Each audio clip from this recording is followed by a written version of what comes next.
Welcome to yo-yo TV. సెలబ్రిటీలు చేసే కొన్ని యాడ్స్ ప్రజలను రోడ్డు మీదకు తెస్తున్నాయా? కోట్లు ఇస్తామంటే చాలు నష్టాలను పట్టించుకోకుండా బ్రాండ్ అంబాసిడర్లుగా వ్యవహరిస్తున్నారా?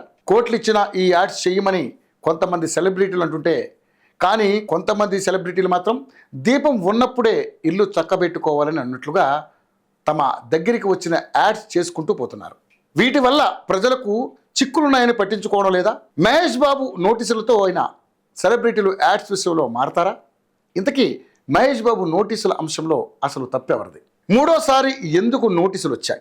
స్టార్ హీరోలు సినిమాల కంటే కూడా యాడ్స్ ద్వారానే ఎక్కువగా సంపాదిస్తుంటారని మనం వింటుంటాం. ఇందులో సూపర్ స్టార్ మహేష్ బాబు ఒకరు. ఆయన పలు సంస్థలకు ప్రచారకర్తగా వ్యవహరిస్తుంటారు. ఇలా వచ్చిన డబ్బుని పేదలకు హార్ట్ ఆపరేషన్ కోసం వినియోగిస్తుంటారు. ఇక్కడి వరకు బాగానే ఉంది. కానీ ఇటీవలే ఓ సంస్థకు బ్రాండ్ అంబాసిడర్గా చేసి ఈడీ నోటీసులు ఇచ్చే వరకు తెచ్చుకున్నారు. ఇక తాజాగా మరో నోటీసులు కూడా అందుకున్నారు. మహేష్ బాబు గతంలో సాయి సూర్య డెవలపర్స్ అనే రియల్ ఎస్టేట్ కంపెనీకి ప్రచారకర్తగా వ్యవహరించారు. ఈ యాడ్స్ చేసినందుకు మహేష్కు భారీ రెమ్యునరేషన్ ఇచ్చారు. ఇక ఈ కంపెనీ ప్రకటనలో మహేష్ బాబు కనిపించడం వినియోగదారుల్లో నమ్మకాన్ని కలిగించింది.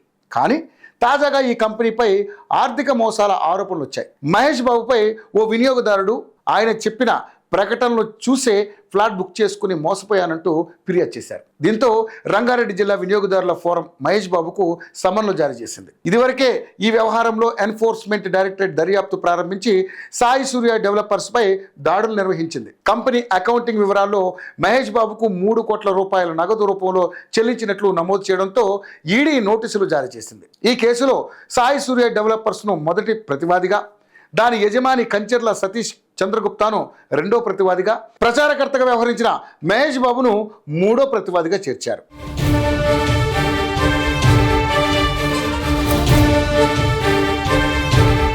ఫిర్యాదుదారులు మహేష్ బాబు ఫోటో ఉన్న బ్రోచర్లోని వెంచర్ ప్రత్యేకతలకు ఆకర్షితులై డబ్బు చెల్లించినట్లుగా పేర్కొన్నారు.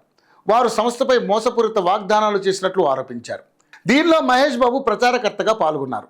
మహేష్ బాబు ఈ వెంచర్కు బ్రాండ్ అంబాసిడర్గా వ్యవహరించినప్పటికీ అతను సంస్థ ఆర్థిక లేదా నిర్వహణ కార్యకలాపాల్లో నేరుగా భాగం కాలేదని గత ఈడీ విచారణలో తేలింది. ఈడీ తన విచారణలో మహేష్ బాబు కేవలం ప్రచార బాధ్యతలు నిర్వహించినట్లు నిర్ధారించింది. అయితే వినియోగదారుల కమిషన్ ఫిర్యాదులో అతని పేరు చేర్చడం వల్ల ఈ కేసు గురించి మరింత ఫోకస్ పెంచింది. ఫిర్యాదుదారులు బ్రోచర్లో మహేష్ బాబు ఇమేజ్ను చూసి నమ్మకంతో పెట్టుబడి పెట్టినట్లుగా వాదిస్తున్నారు. కానీ సంస్థ తమ వాగ్దానాలను నిలబెట్టుకోలేదని ఆరోపిస్తున్నారు.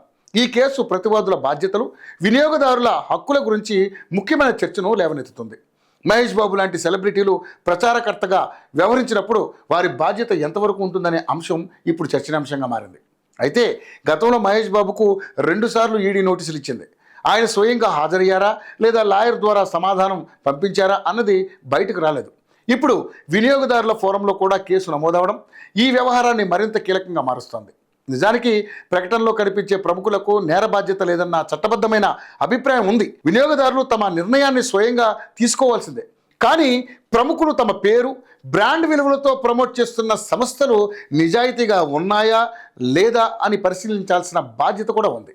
గతంలో కూడా ఎన్నో దర్యాప్తు సంస్థలు, న్యాయస్థానాలు సెలబ్రిటీలకు హెచ్చరికలు కూడా జారీ చేసిన సందర్భాలు చూశాం. అందుకే సెలబ్రిటీలు ప్రచారంలో ముందు ఆ సంస్థ యొక్క నైతికతను పరిశీలించడం మంచిది. లేదంటే ఇక చూశారు కదా, మహేష్ బాబుకు జరిగినట్లుగే జరుగుతుందనడంలో ఎలాంటి సందేహం లేదు.